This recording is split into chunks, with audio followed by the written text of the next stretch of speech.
अस्सलाम वालेकुम नाजरीन, वेलकम टू शारा दस्तूर। मैं हूं मोना आलम। तमाम देखने वालों को वार्म वेलकम। नाजरीन, ऐसा मालूम होता है कि अपोजिशन का जो अलायंस है एक मरतबा फिर उसमें खासी एक यकजहती पड़ी है और कल भी हमने इसके ऊपर बात की थी, लेकिन आज मजीद इसके ऊपर बात करते हैं एक और सेंस में।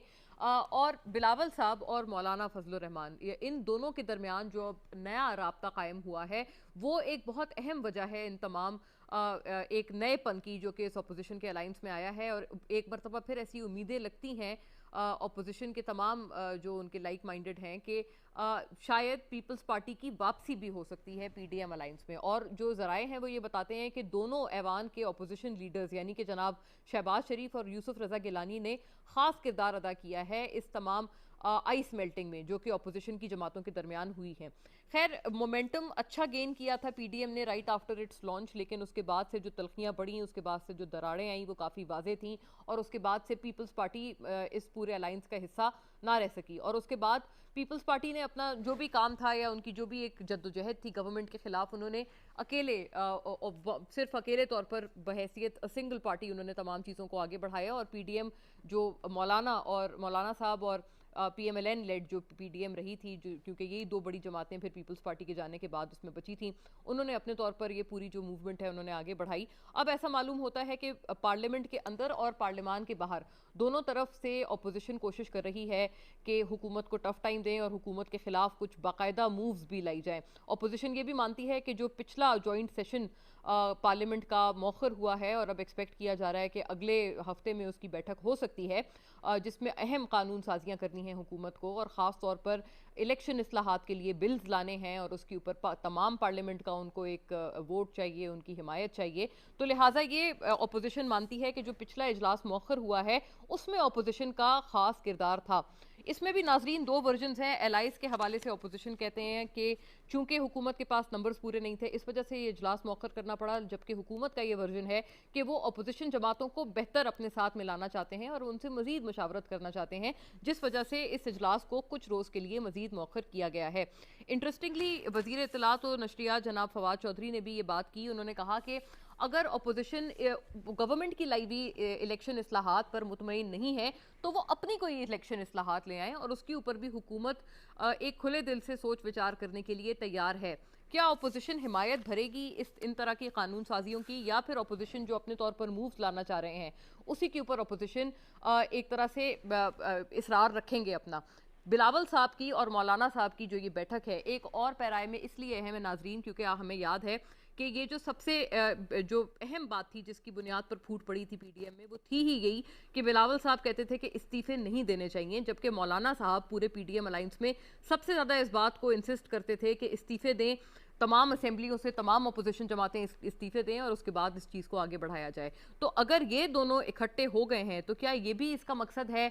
एक चीज़ एक तरह से इसको क्या हम ये भी रीड कर सकते हैं कि इन्होंने भी कोई एक बीच की राह इसमें इख्तियार कर ली है? और वो बीच की राह क्या है? क्या इस्तीफों की जानिब जाया जाएगा अब कलेक्टिवली दोबारा, जो मौलाना साहब कहते थे, या फिर बिलावल साहब जो कहते थे कि कोई नो कॉन्फिडेंस या इस तरह का कोई मोशन प्रेजेंट करें उसकी जानिब जाया जाएगा?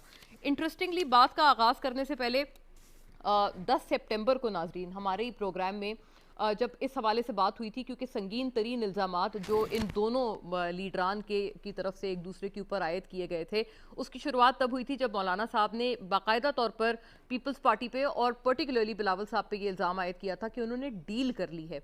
इसी हवाले से जो हमारे प्रोग्राम में जो एक तबादला ख्याल हुआ था दोनों जमातों का एक दूसरे की तरफ, वो पहले मुलाहिजा कर लें। दिस इज़ द 10th सितंबर और अब ये दोनों लीडरान आपस में अगर एक कोलिशन लाना चाह रहे हैं और एक रिकन्सिलिएशन करना चाह रहे हैं तो क्या वो हो पाएगी? एक तो ये बड़ा पिवटल सवाल है जो पहले सेगमेंट के तहत टेबल करेंगे, लेकिन ये जो तबादला ख्याल है पहले ये मुलाहिजा कर लें on the 10th September on the same show.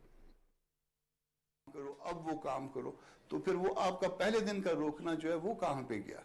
तो वो वैलिड क्वेश्चन जो है ना वो इनवैलिड है। इनफैक्ट वो जो रोल उन्होंने ले लिया है वो तो शायद बीबी ने भी नहीं लिया, भुट्टो साहब ने भी नहीं लिया, अब उन्होंने ले लिया है, उनको मुबारक हो। ये खासी एक दिलचस्प करो, अब वो काम का रोकना जो है वो कहाँ पे गया? तो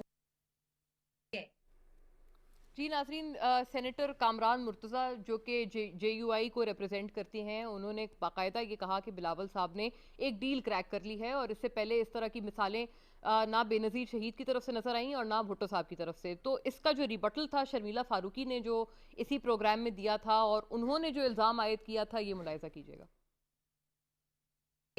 मुझे आप एक बात बताइए, डीलें किसने की? बेल हुई शहबाज शरीफ की, जमानत हुई हमजा शहबाज शरीफ की, मरियम साहबा जो है वो अपने घर में बैठी हुई हैं, उनको कहा गया है कि जी अगर पकड़ना होगा तो 10 दिन पहले इतला कर देगी नायब आपको। तो मुझे बताइए कि रिलीफ किसको मिल रहा है? मुकदमात किसके खत्म हो रहे हैं? जमानतों पे कौन बाहर आ रहे हैं? खुर्शीशा तो जी नाजरीन, किसने डील की और ये दोनों की तरफ से एक इल्ज़ाम था जो कि एक दूसरे की जानिब आयद किया गया था। इस लेवल की अगर एक खलिश और एक बीच में दरार आ गई थी तो क्या इस तरह की जो रंजिशें हैं अब इनको अब्रिज कर पाए हैं ये दोनों लीडरान और ये दोनों रहनुमा जो कि मिले हैं अभी, और इनकी मुलाकात जो एटलीस्ट जो ऑप्टिक्स हैं वो खासे उसके हवाले से प्रॉमिसिंग नज़र आते हैं। और उन्होंने कहा है कि हुकूमत को भरपूर उनको अपोजिशन देंगे तमाम कानून साजियों पे जो कि हुकूमत लाना चाह रहे हैं पार्लियामान में। तो क्या इन तरह के इख्तलाफात और डील्स के हवाले से जो एक दूसरे के ऊपर बात थी ये भी अब्रिज हो पाए हैं? इसी बात से आगाज़ करते हैं और हमें इसमें ज्वाइन कर रहे हैं जनाब शौकत यूसुफजई नाजरीन पाकिस्तान तहरीक इंसाफ से, और बजरिया TVU लिंक हमारे साथ पेशावर से मौजूद हैं। शुक्रिया शौकत साहब आपके वक्त के लिए, आपकी ग्रेशियस प्रेजेंस के लिए। जनाब कादिर खान मंदुखेल नाजरीन हमें ज्वाइन कर रहे हैं बजरिया स्काइप पाकिस्तान पीपल्स पार्टी से, मेंबर कौमी असम्बली। बहुत शुक्रिया कादिर साहब आपकी ग्रेशियस प्रेजेंस, आपके वक्त के लिए। और अमीनुल हक साहब नाजरीन हमें MQM से हमारा साथ देंगे और हमें ऑनलाइन ज्वाइन करेंगे इस पूरी बहस में, क्योंकि इत्तेहादियों के हवाले से भी दो इसमें व्यूज़ आ रहे हैं, लेकिन जो तहफ़्फ़ुज़ात हैं उनकी बातें चूँकि गर्दिश कर रही हैं तो इस हवाले से अमीन साहब से जानेंगे। लेकिन कादिर साहब, मैं आपसे बात का आगाज़ करना चाहूँगी। अभी आपने सुना जो एक हमने अपने ही प्रोग्राम से कुछ एक्सट्रैक्ट्स थे जो कि हमने आपके लिए और नाजरीन के लिए प्ले आउट किए, क्योंकि काफ़ी संगीन इल्ज़ामात थे। मौलाना साहब बाज़ाब्ता तौर पर ये कह चुके हैं कि पीपल्स पार्टी कोई डील क्रैक कर चुकी है, और जब शर्मिला साहिबा चूंकि उस नशिस्त में हमारे साथ थी, उन्होंने बिल्कुल यही इल्ज़ाम उन्होंने दूसरी तरफ यानी पर्टिकुलरली PMLN की तरफ आयद किया। क्या इन तरह के इख्तलाफात भी आप लोग दूर कर पाए हैं, ये जो हालिया मुलाकात हुई है मौलाना साहब और बिलावल से आपकी? बहुत शुक्रिया, आपने और आपकी टीम ने बड़ी मेहनत की है वीडियो निकाल के। तो थोड़ा सा ये भी याद रखें, जब इमरान नियाजी साहब ने शेख रशीद को चपरासी की हैसियत भी नहीं रखा, आज वो मुल्क के सबसे बड़ी वजारत उसके पास है। और फिर ये भी याद रखें कि चौधरी बरादरान को उन्होंने डाकू कहा, पंजाब के डाकू, आज वो स्पीकर पंजाब असम्बली है। तो ये बातें तल्ख कलामी हो जाती है, सब चीज हो जाती है, लेकिन पीपल्स पार्टी उसूल पे खड़ी है और उसूल पे हमारा अभी भी वही जो एक स्टांस था अभी भी वही है। वो ये है कि PDM की तजवीज भी बिलावल भुट्टो साहब की, और बिलावल भुट्टो साहब की तजवीज के बाद ये PDM बनी, और PDM का एक फार्मूला तय हुआ। थोड़ा सा मुझे 1 मिनट दे दे, मैं उसको तफसील बता दूं कि जो भी फैसला होगा वो मुतफ़क़ा होगा, सही अक्सरियत पे नहीं होगा। मिसाल के तौर पे 10 पार्टी है तो 8 राजी हुए, 2 राजी नहीं है तो अक्सरियत का नहीं है, मुतफ़क़ा होगा। और ये तय हुआ कि हुकूमत के खिलाफ हर शहर में से जुलूस करेंगे और उसके बाद इस्लामाबाद की तरफ मूव करेंगे, और इस्लामाबाद में वहां अगर जरूरत पड़ी तो पड़ाव देंगे और अगर जरूरत पड़ी तो इस्तीफे देंगे। मगर इसी दौरान आपको याद होगा सेनेट का इलेक्शन हो गया, और आपने देखा पंजाब में PTI और मुस्लिम लीग नून जो कि एक दूसरे को गिराने पे तुले हुए थे, उन्होंने आपस में एक इत्तेफाक कर लिया है और 5 सीटें PTI ने ले ली है, 5 सीटें मुस्लिम लीग नून ने ले ली है, और 1 सीट काफ लीग को दे दी। सही, बिल्कुल। और फिर 29 अप्रैल 2021 में मेरे ज़मनी इंतखाबात कराची में PTI PDM के तमाम पार्टी और वो सारे जो ना एक दस्तखत पे एक इशू पे, यानी पीपल्स पार्टी मेरे खिलाफ उन्हें रिटर्निंग अफसर को दरखास्त थी, एक ही पेज के ऊपर, और पीपल्स पार्टी को एक शख्स के जरिए जो पार्टी का सरबराह नहीं है, न शहबाज शरीफ न नवाज शरीफ न मौलाना साहब ने शोकाज दी है। अब हमारा ये कहना था कि शोकाज किसी बराबर वाले को नहीं दी जाती है, किसी मुलाजिम को दी जाती है। मिसाल PTV का कोई मुलाजिम कोई वायलेशन करे तो PTV का चेयरमैन उसको शोकाज देगा। अब PTV का चेयरमैन जो है ना वो जियो का या एयरवाई का या किसी और चैनल को शोकाज नहीं दे सकता है, कैमरा दे सकता है, दूसरे अदारे दे सकते हैं। तो हमारे ये कि आपने ये गलत किया, इस पर होना चाहिए। अब उसके बाद थोड़ा सा आगे बढ़ ले, फिर हमारी तलखियां भी बढ़ गई है। मगर आपको याद होगा जब हुकूमत ने मीडिया कंट्रोल अथॉरिटी बिल लाया, नाम तो कुछ और था, मैं कंट्रोल अथॉरिटी कहता हूँ, वो बिल आया तो आपको याद होगा कि बिलावल साहब, मौलाना असद साहब और शहबाज शरीफ साहब असम्बली से लेके पैदल चल के, मैं भी खुद मौजूद था उस वॉक में या उस शिरकत में, हम इकट्ठे आए। फिर आपने ये भी देखा कि जो जर्नलिस्ट के खिलाफ जो एक यानी मजदूरों के खिलाफ जो था, जो कि सुप्रीम कोर्ट में परसों भी केस गवाह था, वहां भी शहबाज शरीफ साहब और बिलावल साहब सब एक साथ थे। ठीक है, इसको थोड़ा सा आप आगे स्टेप ले लें, इसको आगे ले। अब जहां हुकूमत की महंगाई, पेट्रोल, इस वक्त मैं जोब बलूचिस्तान में बैठा हूँ, 148 रुपए 70 पैसे यहाँ पेट्रोल का 3 लीटर चल रहा है। और फिर आपकी दवाइयों का रेट, दूसरे रेट, जब महंगाई उरूज पे आ गया तो एक मरतबा फिर हुकूमत की नाकामूनी, हुकूमत की जो नाकिस पॉलिसी की वजह से जो पीडीएम का या अपोजिशन की जमात है वो एक जा हो गई है। लेकिन मेरी गुजारिश है कादिर साहब, आपने सुना होगा कायरा साहब ने भी अभी कुछ रोज पहले, जस्ट सम डेज अगो, मैं क्योंकि इसलिए ये चीज ज्यादा ऐप्ट थी, 10 सितंबर इतना दूर नहीं है और खासे जिसे कहते हैं ना संगीन इल्जामात थे जो कि मौलाना साहब ने आयत किए थे बिलावल साहब की तरफ। क्या ये भी गलत फहमियां दूर हो गई हैं? ये मेरा आपसे एक बड़ा एक कैंडिड एक सवाल है। और कायरा साहब ने अभी हालिया एक उन्होंने अपने जो बात उन्होंने पीएमएलएन के हवाले से की है वो भी आपके सामने है। देखिए, एग्जैक्ट 6 महीने पहले मेरे इलेक्शन में पीडीएम ने पूरा मुत्तफका तौर पे पीपल्स पार्टी के खिलाफ इलेक्शन लड़ा, ऐसे ही है, और जिसमें एनपी भी इसके साथ थी, जमीयत भी साथ थी, यानी शोकाज एनपी को मिला है, एनपी भी उनके साथ थी। तो ये सारी जमातें सियासत में, और फिर उसके बाद भी जो नेशनल असेंबली या सेनेट के फोरम पे आपने देखा जितनी भी अपोजिशन के रहनुमा थे या मेंबरान कौमी असेंबली या सेनेट थे, वो एक पेज पे थे। तो ये सियासत में जो तलखियां भी होती है, और आपको ये भी याद होगा कि शहबाज शरीफ साहब ने जो मेरे कायद आसिफ अली जरदारी साहब के खिलाफ बोला था, वो भी आपको लगा देते हैं, मैं आपको याद दिला देता हूँ।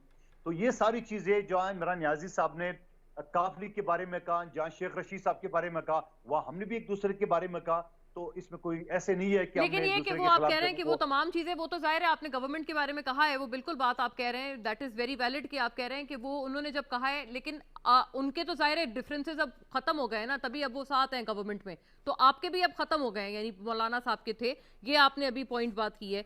लेकिन शौकत साहब जी फोरम पे तो पहले से साथ, यानी आप अभी कल मौलाना साहब का और बिलावल साहब की आप मुलाकात की बात कर रहे, मैं तो आपको बता रहा हूँ कि ये असेंबली के फोरम पे, और आपको याद होगा मेरा बिल था जहां जजेस के अपॉइंटमेंट के हवाले से हमने हुकूमत को शिकस्त दी है, हमारे वोट थे 117, हुकूमत के 104। सही है, अभी 4 बल्कि ये बात आपकी सही है कि आपके खिलाफ तो एक तरह से पूरी पीडीएम कंटेस्ट कर रही थी और मिफ्ता साहब मतलब आपने उनको हराया है, दिस इज क्वाइट कमेंडेबल, और उसके ऊपर वो बाकायदा उन्होंने कोई कानूनी रास्ते भी वो अपनाना चाह रहे थे आपके इलेक्शन के ऊपर।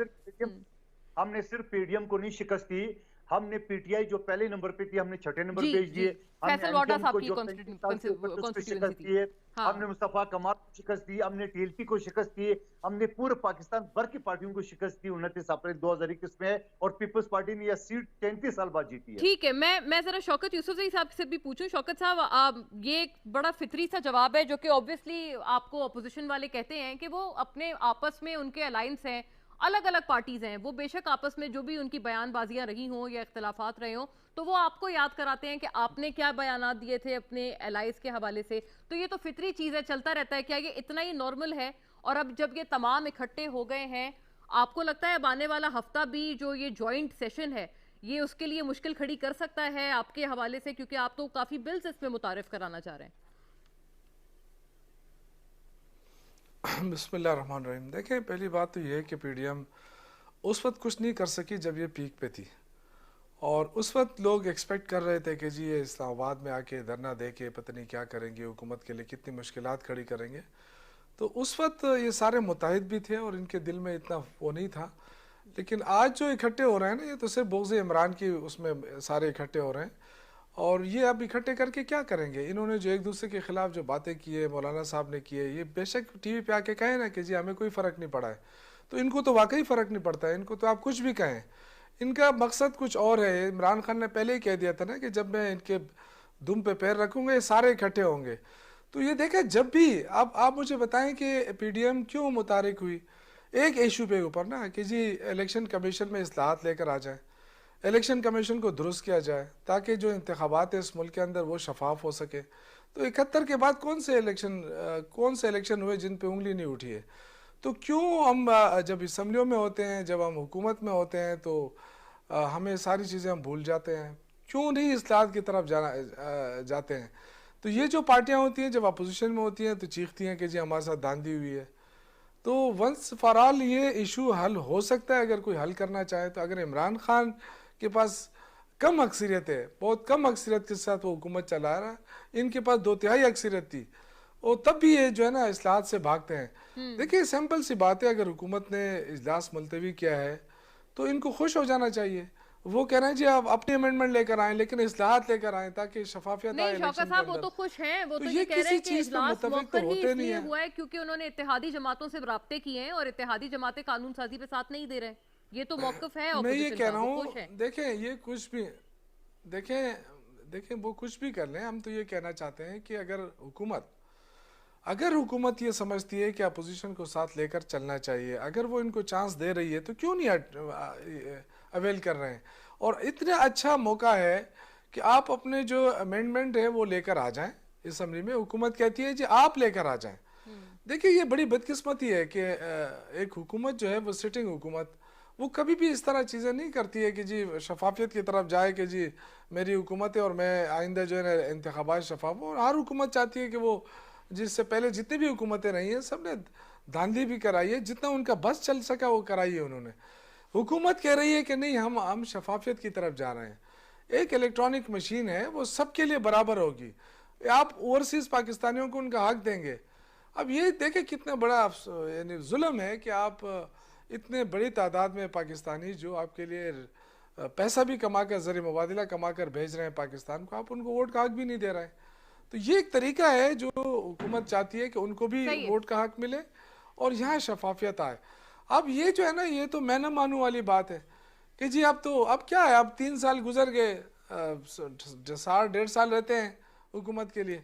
अब ये आके जिस तरह शेख रशीद साहब ने कहा कि 6 महीने में तो ये सिर्फ वार्म अप होंगे, तो उसके बाद क्या करना है?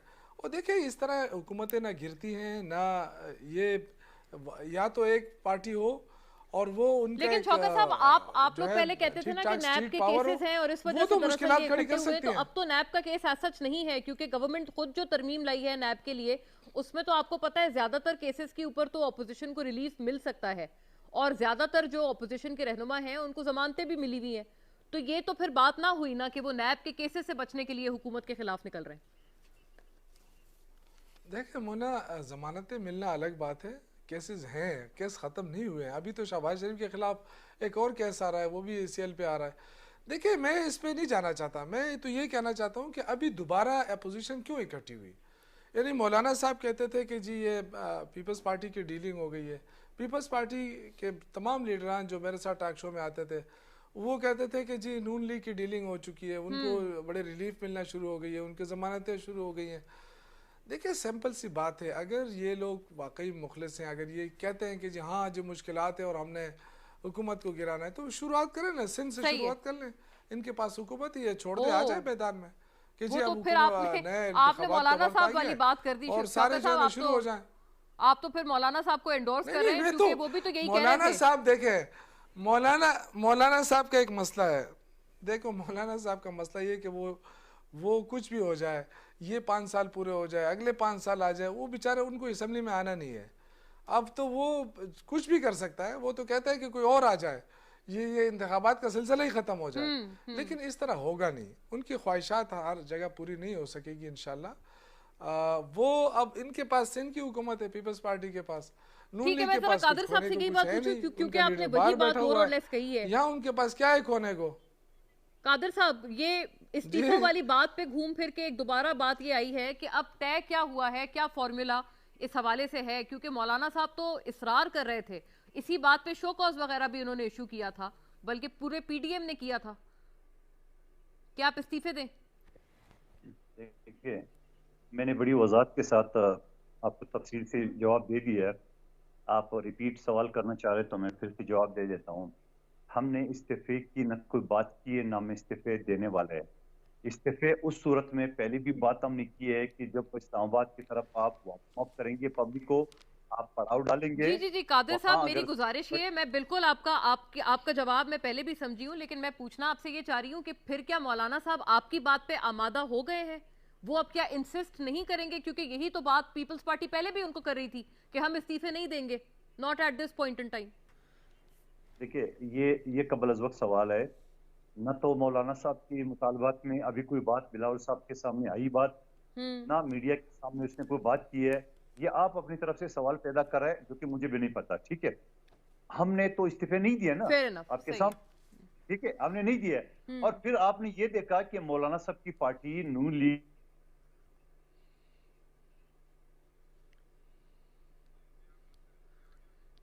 जी के राइट, साथ मैं कादिर साहब को दोबारा रिकनेक्ट करती हूँ, उनकी ऑडियो मुझे मौसूल नहीं हो रही है।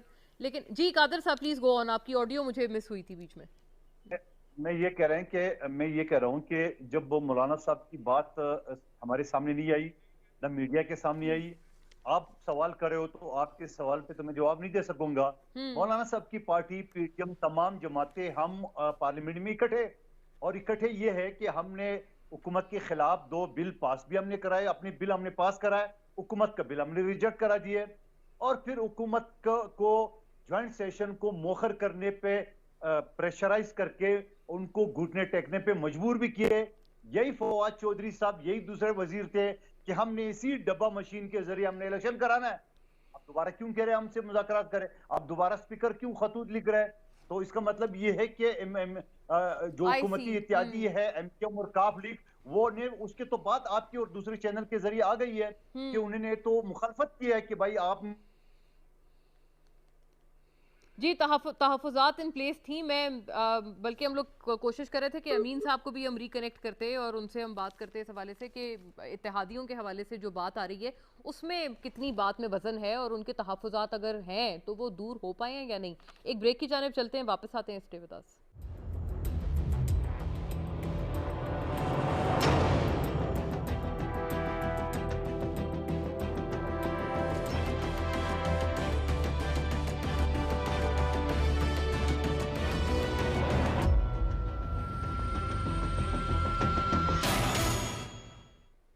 वेलकम बैक नाजरीन, वहीं से रिज्यूम करते हैं और कुछ आखिरी कमेंट्स लेके ये वाला सेगमेंट हम कंक्लूड करते हैं, फिर अगले सेगमेंट की तरफ बढ़ेंगे। लेकिन कादिर साहब, आपसे सिर्फ ये आखिरी एक बात, फिर शौकत साहब उसका रिस्पॉन्ड कर दें, ये कि क्या आप कानून साजी पर, क्योंकि इलेक्शन इस्लाहात तो तमाम का एक कंसेंसस के साथ एक मामला है ना, जो इख्तिलाफ शुरू हुआ है वो भी 2018 के इंतखाबात के नताइज के हवाले से हुआ है, तो क्या इसके ऊपर अगर आपको ये ऑफर है गवर्नमेंट की तरफ से कि आप अपनी जो भी तजावीज़ हैं वो ले आएं, आप अपनी रिकमेंडेशंस दे दें अगर आपको हुकूमत की पसंद नहीं है? देखिए, पहली बात तो हुकूमत की नीयत साफ नहीं है। साफ इस वजह से नहीं है कि ये हुकूमत ने ये पहला बिल कौमी असम्बली की सतह पे पास करा है और उसके बाद इनके वज़ीरों ने धमकियों के जरिए उसको नाफिज करने की धमकी दी है। उसके बाद जब एमक्यूएम की अपनी अदाद शुमार इनके इत्यादियों ने इसे हाथ खींच लिया है, तो हुकूमत घुटने टेकने पे मजबूर हो गई है।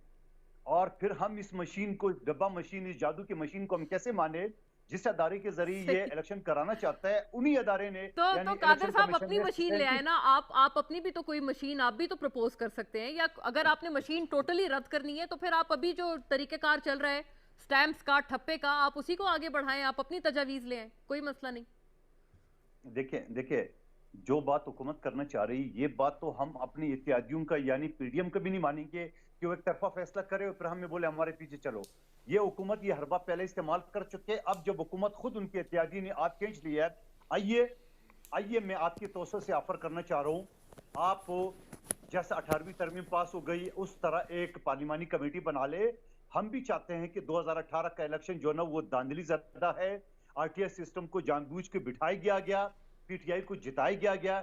हम चाह रहे हैं कि आइए पार्लिमानी कमेटी बना ले और पार्लिमानी कमेटी के जरिए, वो तो बनी हुई है, वो तो इलेक्शंस के ऊपर बनी हुई थी, परवेज खट्टक साहब उसकी सदारत कर रहे थे। अब उस कमेटी के जरिए आप आइए, आप नए शुरू से उसकी बात कर ले।